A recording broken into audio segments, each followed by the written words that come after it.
Hello friends, welcome to the success Kendra. Friends देखिए, BPSC TRE 3.0 का आज 15 मार्च 2024 को एग्ज़ाम लिया गया है। और देखिए, इस सेशन में हम लोग क्लास 1 to 5 का, जी हाँ friends, BPSC TRE 3.0 class 1 to 5 15 March 2024 question paper answer की को इसमें हम लोग डिस्कस करेंगे। सभी लोग अपना अपना आंसर मिला लीजिएगा जिन्होंने भी प्राइमरी टीचर का, प्राथमिक शिक्षक का क्लास 1 to 5 बीपीएससी टीआरई 3.0 का आज एग्जाम 15 मार्च 2024 को दिया है, वो लोग अपना आंसर मिला लेंगे। चलिए शुरू करते हैं आज का सेशन। एक बार जल्दी से सभी लोग सेशन को लाइक कर दीजिए और इसका लिंक किसी भी एक ग्रुप में जहां कहीं भी आप हैं वहां पर शेयर कर दीजिए। देखिए friends, BPSC TRE 3.0 primary teacher, प्राथमिक शिक्षक क्लास 1 to 5 आज जो एग्जाम लिया गया है 15 मार्च 2024 को, उसके क्वेश्चन पेपर आंसर की को हम लोग डिस्कस करने वाले हैं। और यहाँ पर आप देख सकते हैं पार्ट 2 में जो जनरल स्टडीज़ का सेक्शन है उसमें हम लोग सारे प्रश्नों को जो है डिस्कस करेंगे। चलिए फ्रेंड्स, थोड़ा सा मैं जूम करता हहूँ ताकि आपको स्पष्ट दिखाई दे। देखिए, प्रश्न पढ़ेंगे कि पटना कॉलेज कब स्थापित हुआ था। पटना कॉलेज स्थापित जो हुआ था यह 1863 में इसकी स्थापना हुई थी, पटना कॉलेज की। चलिए उसके बाद देखिएगा कि इनमें से कौन वंदे मातरम समाचार पत्र के संपादक थे। बहुत सारे क्वेश्चन जो है डायरेक्टली हमारे मॉडर्न हिस्ट्री का जो क्लास था वहाँ से पूछे गए हैं। तो देखिए, वंदे मातरम समाचार पत्र के संपादक जो थे ये कौन थे, तो बंकिम चंद्र चटर्जी थे। चलिए उसके बाद देखिएगा कि ऑल इंडिया हरिजन संघ की स्थापना 1932 में किसके द्वारा किया गया था। तो 1932 में हरिजन, ऑल इंडिया हरिजन संघ की स्थापना महात्मा गांधी जी ने किया था। चलिए उसके बाद देखिए, अगला प्रश्न है कि कौन सी घटना सबसे पहले हुई थी। भारत छोड़ो आंदोलन का प्रस्ताव जो था फ्रेंड्स, यह आपका 8 अगस्त 1942 की बात है। उसके बाद देखिएगा गवर्नर जनरल पद पर लॉर्ड बेबल का आगमन जो है, लॉर्ड बेबल का, ये आपका 1944 है। और क्रिप्स मिशन का आगमन जो है ये मार्च 1942 है। तो ये वाला घटना जो है पहले हुआ है, क्रिप्स मिशन का आगमन। चलिए उसके बाद देखिए, इनमें से किसने यह कहते हुए भारतीय राष्ट्रीय कांग्रेस की हंसी उड़ाई कि यह एक बहुत सूक्ष्म भाग यानी अल्पसंख्यक का प्रतिनिधित्व करता है। तो फ्रेंड्स, यह डफरिन ने उड़ाया था। ये क्वेश्चन डायरेक्टली आ गया है। 2 प्रश्न से 3 प्रश्न अब तक पूछ लिए गए हैं। देखिए, ये भी प्रश्न मैंने आपको कराया हुआ था कि मुजफ्फरपुर बम कांड में किसको फांसी दी गई थी। तो खुदीराम बोस को फांसी दी गई थी और प्रफुल्ल चाकी ने आत्महत्या कर लिया था। चलिए अगला प्रश्न करेंगे अब। देखिए, प्रश्न है कि इनमें से कौन एक अहरार आंदोलन से संबंधित नहीं थे।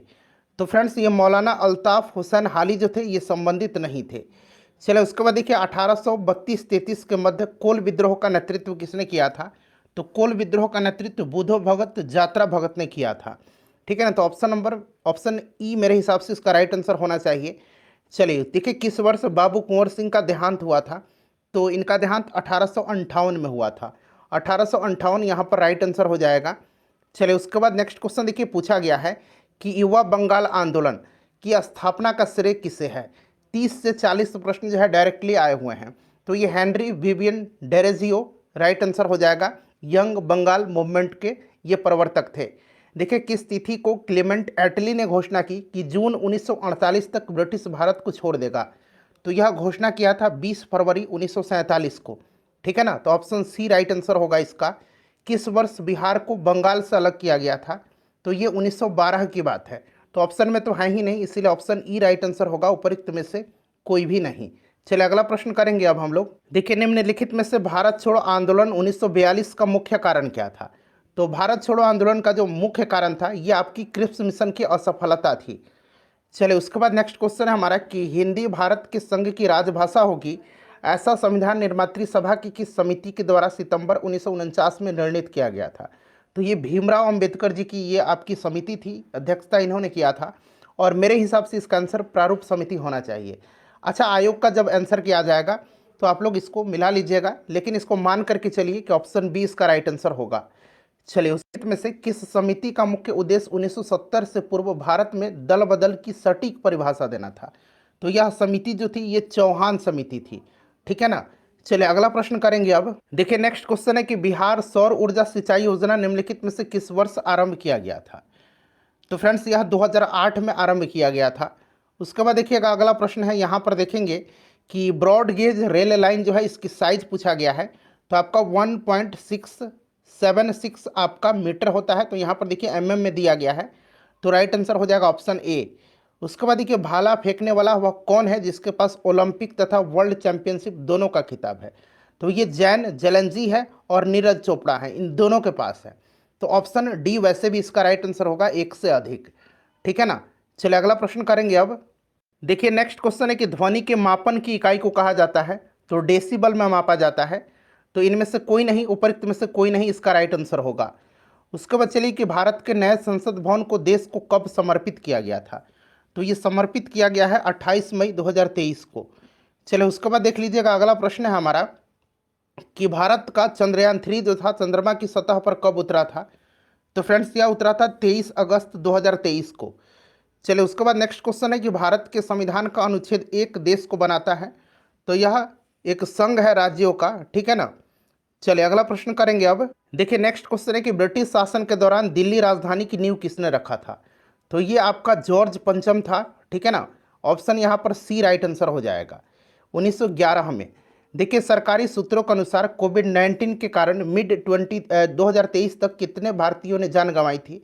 तो इसका आंसर होना चाहिए लगभग 5 लाख। ठीक है ना। एक बार आप लोग इसको इंतजार करिए आंसर की का।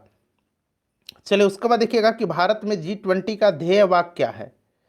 तो इसका ध्येय वाक्य जो है ये आपका वसुधैव कुटुंबकम है। चलिए उसके बाद नेक्स्ट क्वेश्चन है हमारा कि भारतीय मुद्रा के किस नोट के पीछे की ओर मंगलयान का चित्र अंकित है? तो फ्रेंड्स ये 2000 रुपये का नोट है। ठीक है ना। चलिए उसके बाद देखिए अगला प्रश्न। देखिए नेक्स्ट क्वेश्चन है कि भूकंप की तीव्रता का मापन किस मशीन द्वारा किया जाता है? तो ये सिस्मोग्राफ यहाँ पर ऑप्शन में दिया गया है। वायु में ऑक्सीजन की प्रतिशत पूछा गया है, तो लगभग 21% होता है।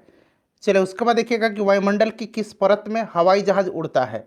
तो फ्रेंड्स ये आपका समताप मंडल में हवाई जहाज उड़ता है। ठीक है ना। चलिए पर्यावरण के लिए किससे खतरा है? तो खतरा जो है ये जनसंख्या वृद्धि से है। चलिए उसके बाद देख लीजिए अगला प्रश्न कि सहारा किस प्रकार का रेगिस्तान है? तो सहारा जो है ये आपका गर्म रेगिस्तान है।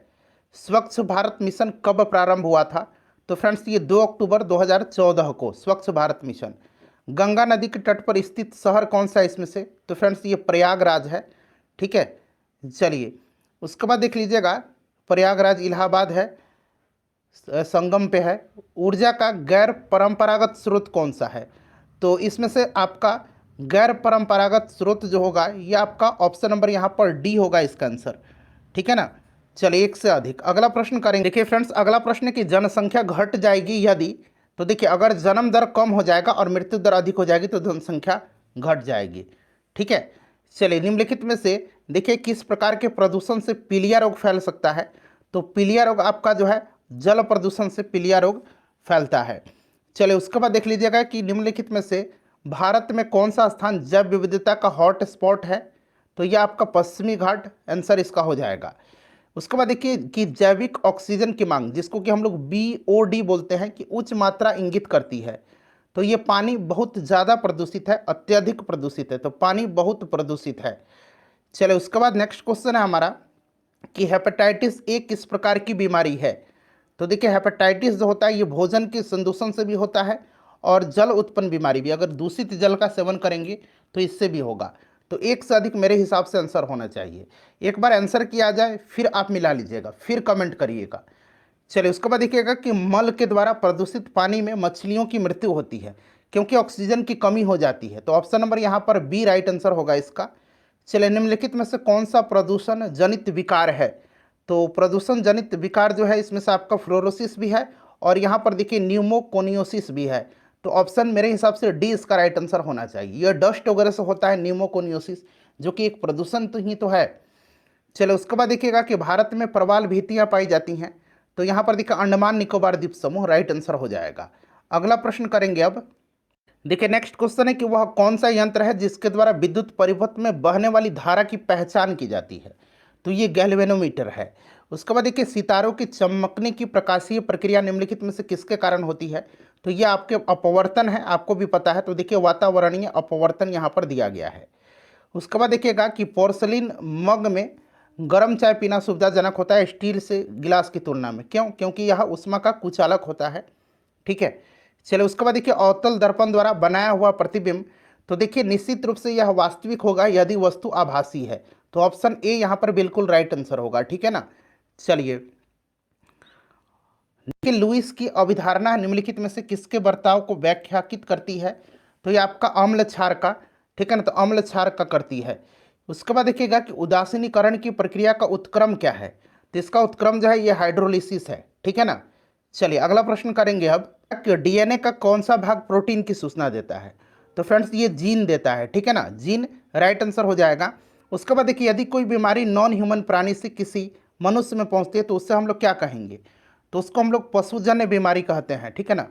चलिए अगला पर देखिएगा निम्नलिखित में से कौन सा अजीवीय कारक नहीं है?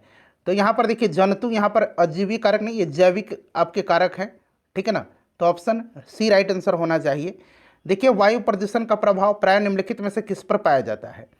तो वायु प्रदूषण, ये वाला आंसर आप बताइए, आप लोग कमेंट करके बताइए, ये डायरेक्टली प्रश्न पूछा गया है, ठीक है ना, आपने पढ़ा भी है इसको बेहतरीन तरीके से। चलिए उसके बाद नेक्स्ट क्वेश्चन है कि इलेक्ट्रॉन का प्रवाह निम्नलिखित में से क्या कहलाता है? तो ये मेरे ख्याल से विद्युत धारा कहलाएगा। देखिए निम्नलिखित में से आपेक्षिक घनत्व के लिए जो यूनिट है, मात्रक है, वो क्या है? तो आपका किलोग्राम घन मीटर होगा, ठीक है ना, किलोग्राम पर घन मीटर, ठीक है ना, मीटर क्यूब होगा।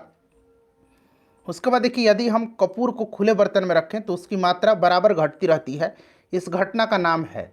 तो देखिए मेरे पास जो है अंग्रेजी वाला पोर्शन नहीं है इसका, इस क्वेश्चन का, तो यहाँ पर थोड़ा सा मुझे कन्फ्यूज़न हो रहा है, ठीक है ना। चलिएगा आप लोग बता सकते हैं कमरे के ताप पर द्रव स्थिति में रहने वाली धातु कौन सी है? तो कमरे के ताप पर जो धातु है द्रव अवस्था में, ये आपका पारा है, ठीक है, धातु पूछा गया है। चलिए अगला प्रश्न करेंगे कि केंद्र सरकार ने अटल भूजल योजना की समयावधि को बढ़ाया है, तो 2 साल तक विस्तारित किया गया है, तो 2027 इसका आंसर होना चाहिए।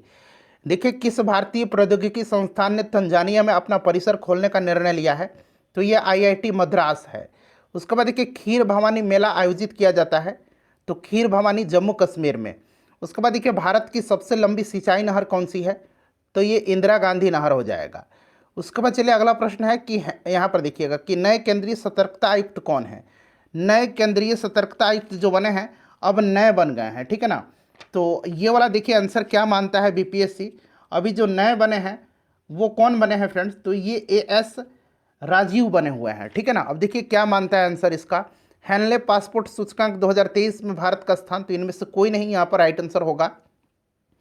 देखिए मल्लिका साराभाई संबंधित हैं, तो ये शास्त्रीय नृत्य से हैं। उसके बाद देखिएगा कि किस बैंक के द्वारा प्रसिद्ध क्रेडिट स्विस बैंक का अधिग्रहण करने का निर्णय लिया गया है? तो ये आपका यूबीएस बैंक है। कौन सा बैंक है? यूबीएस बैंक, जिन्होंने भी लगाया है उनका राइट आंसर होगा। चलिए अगला प्रश्न करेंगे। देखिए 131 नंबर है कि कौन सा देश प्रतिवर्ष स्वदेशी लोगों के लिए फ्री लैंड कैंप आयोजित करता है? तो ये फ्री लैंड कैंप जो है ये ब्राज़ील आयोजित करता है। राष्ट्रीय जनता दल की स्थापना किस वर्ष हुई थी? राष्ट्रीय जनता दल की स्थापना जो है ये किस वर्ष हुई थी? तो फ्रेंड्स ये आपकी स्थापना 1997 में की गई थी, 1997 यहाँ पर राइट आंसर हो जाएगा। चलिए उसके बाद नेक्स्ट क्वेश्चन देखिएगा कि बिहार औद्योगिक निवेश प्रोत्साहन वस्त्र एवं चर्म नीति 2022 के अनुसार पेटेंट शुल्क कितनी राशि तक का अनुदान किया जाएगा? तो फ्रेंड्स ये 10 लाख रुपये तक का। देखिए पटना जिले के अंतर्गत कितने विधानसभा निर्वाचन क्षेत्र हैं? पटना जिला के अंतर्गत जो है 14 है, 14 यहाँ पर राइट आंसर इसका होगा। उसके बाद चलिए अगला प्रश्न पूछा गया है कि भारत ने एक मजबूत केंद्र के साथ संघीय प्रणाली का विचार कहाँ से लिया है? तो ये आपके कनाडा से लिया है, संघात्मक व्यवस्था। राज्यसभा का सदस्य बनने के लिए आवश्यक न्यूनतम आयु कितना है? तो राज्यसभा के लिए 30 वर्ष है, लोकसभा के लिए 25 वर्ष। किस भारतीय फिल्म ने 2023 में ऑस्कर पुरस्कार जीता? तो फ्रेंड्स ये आपका द एलिफेंट विस्पर्स है। संविधान का कौन सा अनुच्छेद अस्पृश्यता के उन्मूलन को सुनिश्चित करता है? तो ये आर्टिकल 17 है, ध्यान रखिएगा। बिहार के किस जिले में धान का उत्पादन सर्वाधिक होता है? तो रोहतास में धान और गेहूं का उत्पादन सर्वाधिक होता है। कौन सा भारतीय सर्वेक्षण विभाग का स्थापना वर्ष है? तो ये 1767 होगा राइट आंसर इसका।